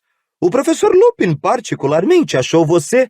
Tem certeza de que não gostaria de uma pastilha para tosse, Dolores? Ah, não precisa. Muito obrigada, Minerva. Disse sorrindo afetadamente a professora Umbridge, que acabara de tossir ainda mais alto que das últimas vezes. Estava preocupada que você talvez não tivesse as notas mais recentes de Harry em defesa contra as artes das trevas. Tenho quase certeza de que inclui um bilhete. O quê? Essa coisa? Perguntou McGonagall num tom de repugnância, puxando uma folha de pergaminho cor-de-rosa da pasta de Harry. Ela a leu, as sobrancelhas ligeiramente erguidas, e em seguida tornou a guardá-la na pasta, sem fazer comentários. Bom, como eu ia dizendo, Potter, o professor Lupin achou que você demonstrava uma acentuada aptidão para a disciplina, e obviamente para ser auror. Você entendeu o meu bilhete, Minerva? Perguntou Umbridge docentemente, esquecendo de tossir. Claro que entendi. Respondeu McGonagall, com os dentes tão cerrados que as palavras saíram um pouco abafadas. Bom, então estou confusa. Receio não entender como é que você pode dar ao Sr. Potter a falsa esperança de que... Falsa esperança? Repetiu a professora McGonagall, ainda se recusando a olhar para a outra. Ele obteve notas altas em todos os exames de defesa contra as artes das trevas. Sinto muito ter de contradizê-la, Minerva, mas como pode ver no meu bilhete, Harry tem obtido resultados muito fracos nas minhas aulas. Eu devia ter falado com mais clareza. Retrucou a professora McGonagall, finalmente se virando para encarar Umbridge nos olhos. Ele obteve notas altas em todos os exames de defesa contra as artes das trevas, aplicados por um professor competente. O sorriso de Umbridge desapareceu com a mesma rapidez de uma lâmpada queimando. Ela se recostou na cadeira, virou uma folha na prancheta e começou a escrever realmente muito depressa, seus olhos saltados correndo de um lado para outro. A professora McGonagall tornou a se voltar para Harry, suas narinas estreitas arreganhadas, seus olhos em chamas. Alguma pergunta, Potter? Sim. Que tipo de testes de caráter e aptidão o Ministério aplica no candidato, se ele tiver nomes suficientes? Bom, você precisará demonstrar capacidade de reagir bem às pressões, perseverança e dedicação, porque o treinamento para Auror leva mais 3 anos, para não falar na habilidade excepcional em defesa prática. Significará muito estudo, mesmo depois de ter terminado a escola. Por isso, a não ser que você esteja disposto a... Acho que você também descobrirá, disse Umbridge, a voz muito fria agora, que o Ministério examina a ficha dos que se candidatam a Auror. A ficha policial. a fazer outros tantos exames depois de Hogwarts. Você deveria realmente considerar outra... O que significa que este garoto tem tanta chance de se tornar Auror quanto Dumbledore de algum dia voltar a esta escola. Então é uma ótima chance. Potter tem ficha policial, disse Umbridge alto. Potter foi absolvido de todas as acusações, disse McGonagall ainda mais alto. A professora Umbridge se levantou. Era tão baixa que isso não fazia muita diferença, mas sua atitude meticulosa e afetada cedera lugar a uma fúria implacável que fazia seu rosto largo e flácido parecer estranhamente sinistro. Potter não tem a menor chance de se tornar Auror. A professora McGonagall se levantou também. E no seu caso, o movimento foi muito mais impressionante. Era bem mais alta que a outra. Potter, disse em tom retumbante. Eu o ajudarei a se tornar Auror, nem que seja a última coisa que eu faça na vida. Nem que eu tenha de lhe dar aulas todas as noites, garantirei que você obtenha as notas exigidas. O ministro da magia jamais empregará Harry Potter! Exclamou Umbridge, sua voz se elevando furiosa. Poderá muito bem haver um novo ministro da magia até Potter estar pronto para se candidatar! Gritou a professora McGonagall. Ahá! Berrou a professora Umbridge, apontando o dedo curto e grosso para a colega. Com certeza! Isso é o que você quer, não é, Minerva McGonagall? Você quer ver Cornélio Fudge substituído por Alvo Dumbledore? Você pensa que chegará aonde estou, não é? Subsecretária sênior do ministro e diretora também. Você está delirando? Respondeu McGonagall, soberbamente desdenhosa. Potter, terminamos a nossa orientação vocacional. Harry jogou a mochila sobre o ombro e se precipitou para fora da sala, sem se atrever a olhar para a professora Umbridge. Ouviu as duas continuarem a gritar uma com a outra por todo o corredor. A professora Umbridge ainda estava respirando como se tivesse participado de uma corrida, quando entrou na aula de defesa contra as artes das trevas naquela tarde. Espero que você tenha pensado 2 vezes sobre o que está planejando fazer, Harry. Sussurrou Hermione no momento em que abriram os livros no capítulo 34. Não retaliação e negociação. Umbridge parece que já está bastante mal-humorada. De vez em quando, Umbridge lançava olhares incandescentes a Harry, que mantinha a cabeça baixa e os olhos desfocados na teoria da defesa em magia, pensando. Podia bem imaginar a reação da professora McGonagall se ele fosse apanhado invadindo a sala da Umbridge poucas horas depois de ter se empenhado por ele. Não havia nada que o impedisse de voltar simplesmente à torre da Grifinória e esperar que um dia, nas próximas férias de verão, tivesse a chance de questionar Sirius sobre a cena que presenciara na penseira. Nada, exceto que a ideia de tomar essa atitude sensata lhe dava a sensação de que caíra um peso de chumbo em seu estômago. E ainda havia o problema de Fred e George, cuja distração já estava planejada, para não falar do canivete que Sirius lhe dera, no momento guardado em sua mochila com a velha capa da invisibilidade de seu pai. Mas permanecia o fato de que, se fosse apanhado, Dumbledore se sacrificou para mantê-lo na escola, Harry. Sussurrou Hermione, erguendo o livro para esconder o rosto da Umbridge. E se você for expulso hoje, ele terá se sacrificado em vão. Harry poderia abandonar o plano e simplesmente aprender a conviver com a lembrança do que seu pai fizera num dia de verão há mais de 20 anos. E então se lembrou de Sirius na lareira da sala comunal da Grifinória. Você parece menos com o seu pai do que eu pensei. O risco teria sido a diversão para o Tiago. Mas será que ele ainda queria ser igual ao pai? Harry, não faça isso, por favor, não faça. Disse Hermione em tom aflito quando a sineta tocou ao fim da aula. Ele não respondeu. Não sabia o que fazer. Rony parecia decidido a não dar opinião nem conselho. Não queria olhar para o amigo, embora quando Hermione abriu a boca para retomar a tentativa de dissuadir Harry, ele tenha dito em voz baixa. Dá um tempo, ok? Ele sabe decidir sozinho. O coração de Harry batia acelerado quando saiu da sala de aula. Estava na metade do corredor quando ouviu o inconfundível barulho da distração começando ao longe. Havia gritos e berros ecoando em algum lugar acima. Gente que saía das salas ao redor de Harry parava de chofre e olhava para o teto com medo. Umbridge precipitou-se da sala de aula o mais rápido que suas pernas curtas podiam levá-la. Puxando a varinha, correu na direção contrária. Era agora ou nunca. Harry, por favor, pediu Hermione sem ânimo. Mas ele se decidira. Prendendo a mochila com mais firmeza no ombro, saiu correndo, desviando-se dos estudantes que agora corriam em direção oposta para ver qual era a confusão na ala leste. Harry chegou ao corredor da sala de Umbridge e encontrou o deserto. Escondendo-se depressa atrás de uma grande armadura, cujo elmo se entreabriu com um rangido para observá-lo, ele abriu a mochila, apanhou o canivete de Sirius e cobriu-se com a capa da invisibilidade. Saiu, então, sorrateira e cautelosamente de trás da armadura e retomou o corredor até a porta da Umbridge. Inseriu a lâmina do canivete mágico na fresta de contorno da porta e deslizou-a para cima e para baixo com delicadeza. Em seguida, puxou-a para fora.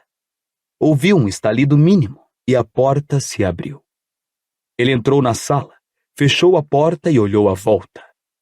Nada se movia, exceto os horrorosos gatinhos, que continuavam a brincar nos pratos de parede acima das vassouras confiscadas. Harry tirou a capa e, dirigindo-se à lareira, encontrou em segundos o que procurava, uma caixinha contendo pó de flor. Agachou-se então diante da grade vazia da lareira, as mãos tremendo. Nunca fizera isso antes, embora achasse que sabia como funcionava. Metendo a cabeça dentro da lareira, apanhou uma boa pitada do pó e deixou-a cair nas achas cuidadosamente empilhadas atrás dele. Na mesma hora, elas espocaram em chamas verde e esmeralda. "Largo Grimmauld 12!" ordenou alto e bom som. Foi uma das sensações mais curiosas que já experimentara. Já viajara usando pó de fluantes, é claro, mas então todo o seu corpo girara muitas vezes nas chamas, atravessando a rede de lareiras bruxas que cobria o país. Desta vez, seus joelhos continuaram firmes na sala da Umbridge e somente sua cabeça se arremessou pelo fogo esmeraldino. Então, tão abruptamente quanto se iniciara, a rotação cessou. Sentindo-se bastante enjoado, como se estivesse usando um abafador excepcionalmente quente na cabeça, Harry abriu os olhos e se viu olhando para fora da lareira da cozinha e para a comprida mesa de madeira, onde um homem estudava um pergaminho. Sirius! O homem se sobressaltou e olhou para os lados. Não era Sirius, mas Lupin. Harry! Exclamou muito chocado. Que é que você... O que aconteceu? Está tudo bem? Está. Pensei... Quero dizer, tive vontade de bater um papo com Sirius. Vou chamá-lo, disse Lupin, se levantando ainda perplexo. Ele foi lá em cima procurar o monstro. Parece que anda se escondendo no sótão outra vez. E Harry viu Lupin sair correndo da cozinha. Agora não tinha nada para olhar, exceto as pernas das cadeiras e da mesa. Ficou imaginando por que Sirius jamais mencionara como era desconfortável falar entre as chamas. Seus joelhos já estavam protestando dolorosamente contra o contato prolongado com o duro chão de pedra da sala da Umbridge. Lupin voltou com Sirius em seu encalço momentos depois. Que foi? Perguntou Sirius com urgência, tirando os cabelos compridos e escuros dos olhos e se ajoelhando diante da lareira, de modo a ficar no mesmo nível que Harry. Lupin também se ajoelhou, parecendo muito preocupado. Você está bem? Precisa de ajuda? Não, disse Harry. Não é nada disso. Eu só queria falar sobre meu pai.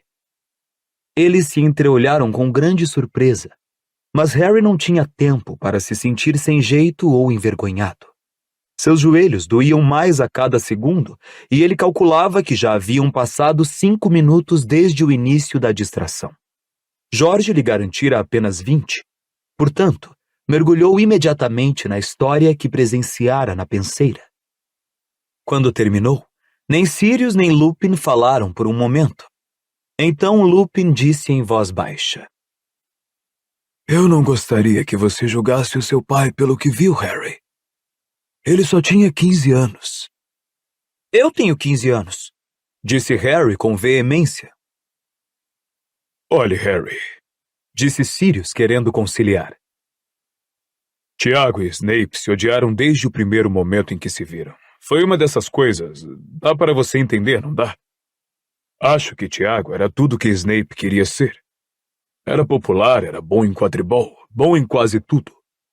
E Snape era apenas uma figurinha difícil, metido até o nariz nas artes das trevas, enquanto Tiago, com todos os defeitos que você pode ter visto, Harry, sempre odiou as artes das trevas.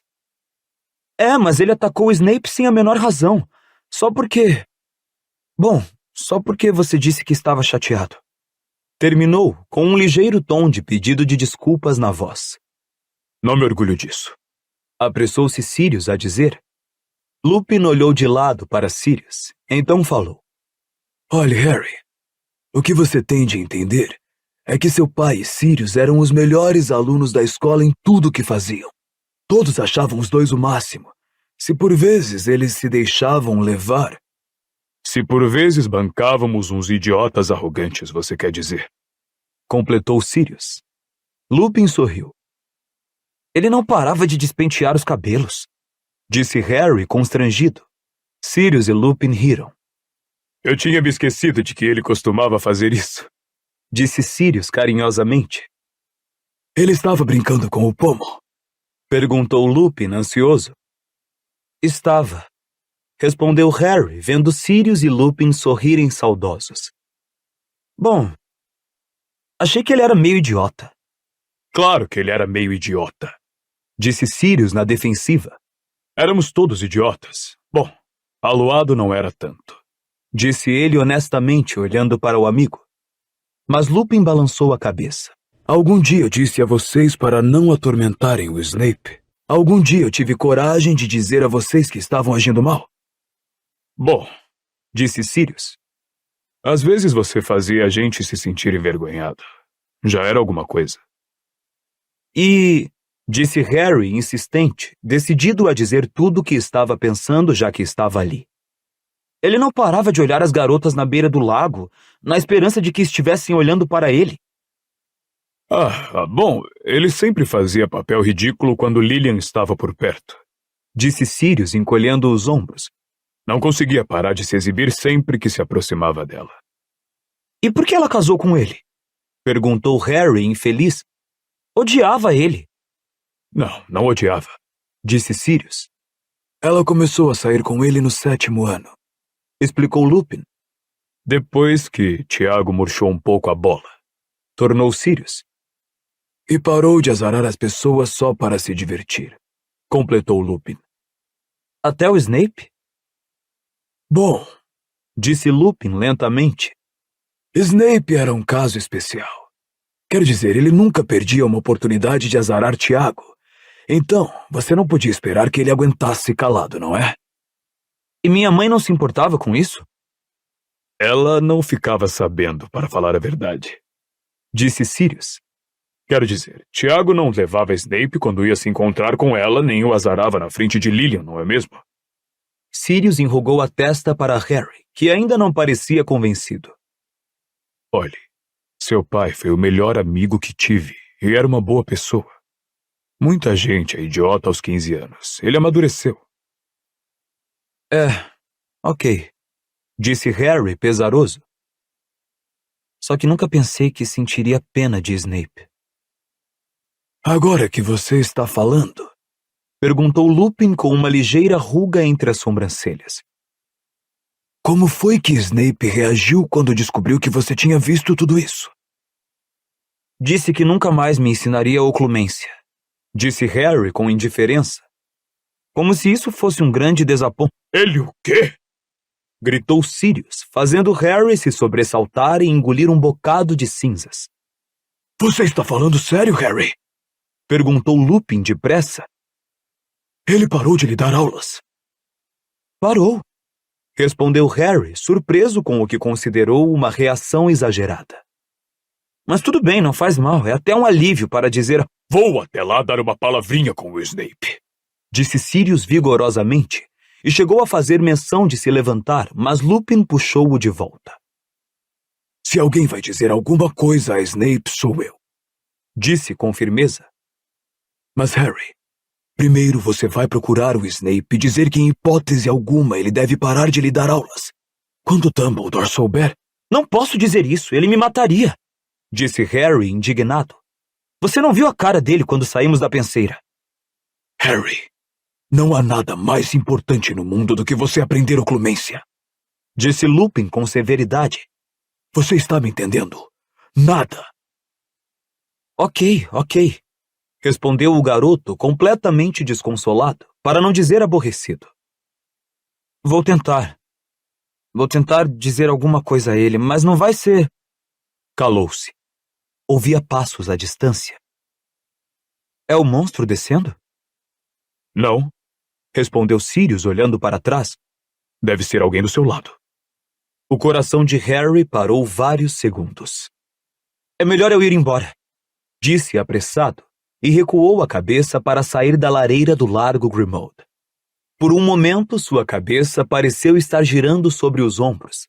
No momento seguinte, ele estava ajoelhado diante da lareira da Umbridge, com a cabeça assentada firmemente, observando as chamas esmeraldinas piscarem e morrer.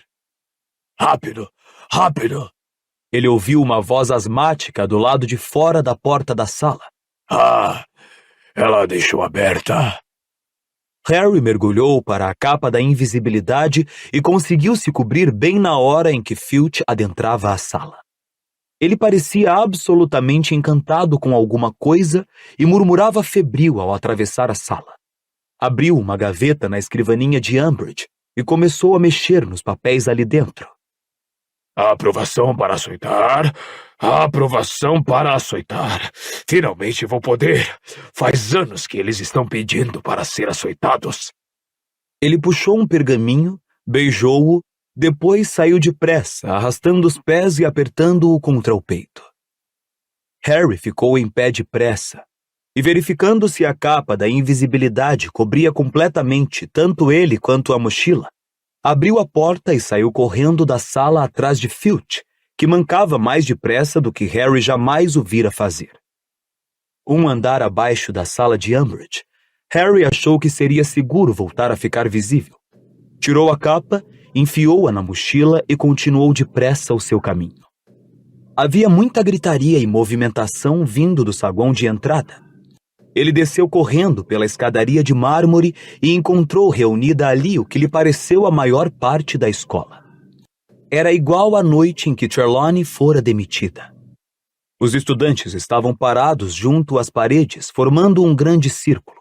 Alguns deles, Harry reparou, cobertos de uma substância que parecia palha-fede.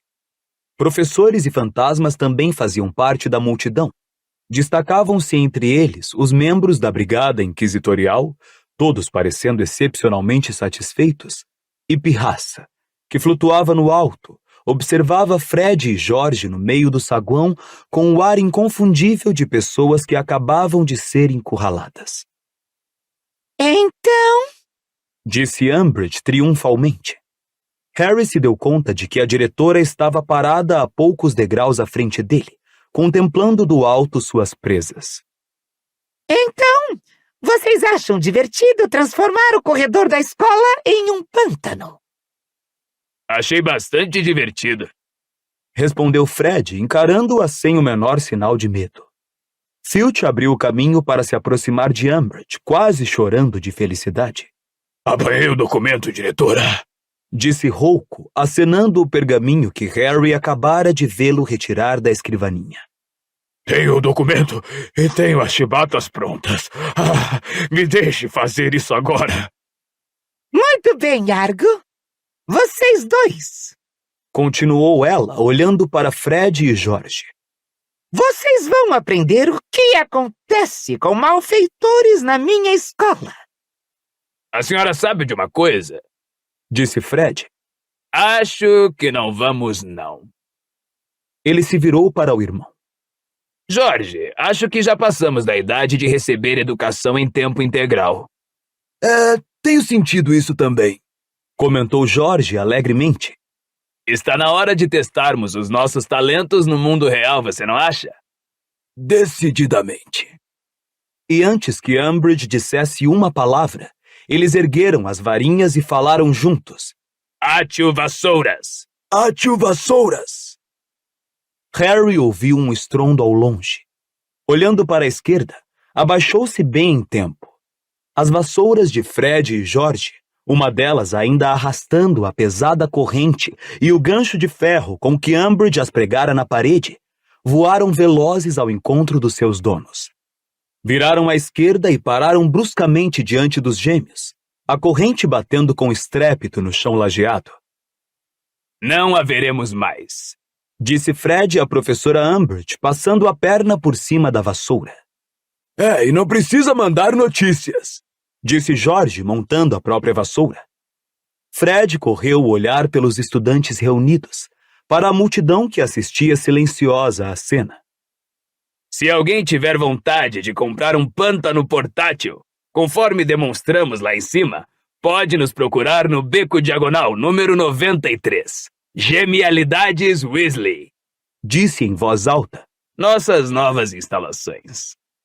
Descontos especiais para os alunos de Hogwarts que jurarem que vão usar os nossos produtos para se livrar dessa morcega velha. Acrescentou Jorge, apontando para a professora Umbridge. Impeça-os! Gritou Umbridge, mas tarde demais.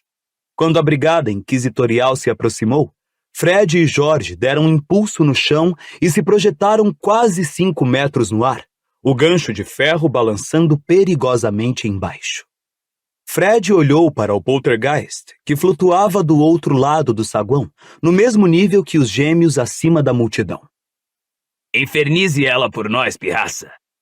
E Pirraça, que Harry nunca vira obedecer ordem de nenhum estudante antes, tirou o chapéu em forma de sino que usava e saudou os garotos, ao mesmo tempo que Fred e George faziam a volta sob os aplausos dos estudantes e saíam em alta velocidade pelas portas de entrada abertas para um glorioso pôr de sol.